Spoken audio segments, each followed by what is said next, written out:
A-level business theories, Bowman's strategic clock. Dr. Cliff Bowman, Professor of Strategic Management and Dean at Cranfield Business School, developed his theory in response to Porter's generic strategies, suggesting that the two positions of either cost or differentiation proposed by Porter maybe was a little bit simplistic, and that maybe there was more precise positions a firm could adopt.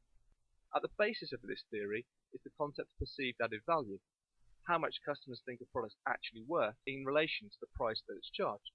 In this video, we'll be using an example of takeaway coffee. An example of adding value could be adding fair trade. Indeed, when fair trade first appeared, takeaway coffee companies habitually charged perhaps 10 pence more for fair trade, when in reality it only cost them a fraction of a pence to produce, therefore adding value. In addition, adding a brand, such as in the UK Costa Coffee, the market leader, or Starbucks, suddenly allows a company to charge extra because of that perceived added value. Coffee companies come up with new flavours, seasonal flavours, and again, customers are prepared to pay extra for those. They're adding value. And finally, things like celebrity endorsement. There's no end, in fact, in terms of how value can be added to a product. Typically, however, adding value does increase costs. This simple chart shows a line of best fit, the relationship between added value and price, and maybe what customers are prepared to pay. If customers don't perceive value to be very high, they won't pay particularly high prices. And equally, if they think an awful lot of value has been added to the product, they're more likely to accept higher prices. Porter's theory was very simple. You either need to be the cheapest product, or at the other end of the scale, you need to be highly differentiated. Bowman's clock adds more to these two positions. The starting point is this low price and low value. And I say starting point, you could be at any point in the 8 positions here. Now in terms of coffee, imagine you've gone to a jumble sale. There's a coffee stand with an old urn. The water's lukewarm, the coffee is instant, the sugar's a little bit lumpy and off-coloured, and that's your cup of coffee you receive. It's warm, just about, it's wet, and it has an odd taste that could be called coffee. But it's priced at 20p. It's warm and wet, so you buy it.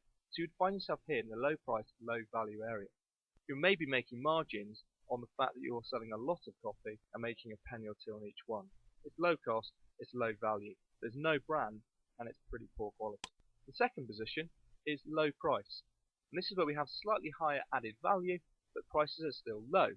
Not necessarily still 20 pence, but certainly low end of the market. Margins will be tight, and firms aren't necessarily offering a fantastic product, but it's one which is starting to have some features. Maybe it's freshly ground, for example by Greg's Coffee here, and fair trade. So there's some value added to it, but the price is still reasonably low. The third position is where we have high value and prices are low. This is quite hard to attain, as margins will equally be very low in order to achieve that value but keep prices low. A good example I feel of this is the McDonald's coffee range, where they've tried to add quite a lot of value. There's quite a range, they've tried to establish the brand, but prices still remain low compared to other coffee brands that can be purchased. So this is a hybrid position, and it's gained through economies of scale and very, very tight cost management. Fourth position is differentiation, and this is where we might find some of our high street and market leaders. The price is now a medium price level. For a coffee in the UK that might be £2 or £3, and the perceived value is reasonably high. There's a range of coffee available, it's freshly ground by a barista in front of you, and you recognise the brand and everything associated with it. Our fifth position is focused differentiation. These are products with a high price and a high perceived added value. Now in the coffee world, an example of this is a coffee from the Sumatran jungle produced via the civet cat. Just to give you a bit of backstory to this, this is where the coffee beans are fed to the civet cats, who take them in, digest them, and then let them out again, and this is then turned into coffee, for which people pay quite a lot of money. This is incredibly niche. However, the value that's added to this, in terms of the exceptional flavour reportedly to this coffee, means that people are prepared to buy it. Our sixth position is the increased price standard product. Just imagine, for example, that the civet cat coffee has a competitor that comes out that tastes just as good. The price of this is much lower, so all of a sudden this civet cat has got maybe reduced added value because there's something better out there now and it's gone down in the eyes of consumers, but the price still remains high. Our seventh position is monopoly pricing. Now this may work because high prices can be sustained with very low added value if the company is the only producer of that product.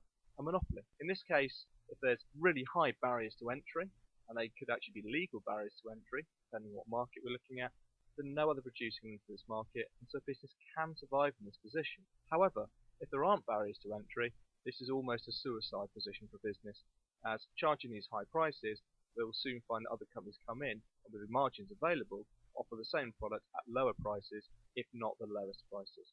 An example of this could be this coffee shop that I found in Alaska. It's clearly the only one around, so theoretically they could charge the highest prices. A final position was one of low value for a standard price. Think back to my first cup of coffee that I was buying at jumble sale for 20p. If I went to another stall selling exactly the same coffee for 50p, then clearly it's just a higher price for the same product.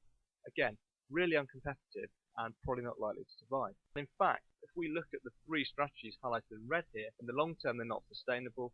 It's unlikely that business pursuing these strategies would find success in the longer term. So that, in short, is Bowman's strategic clock.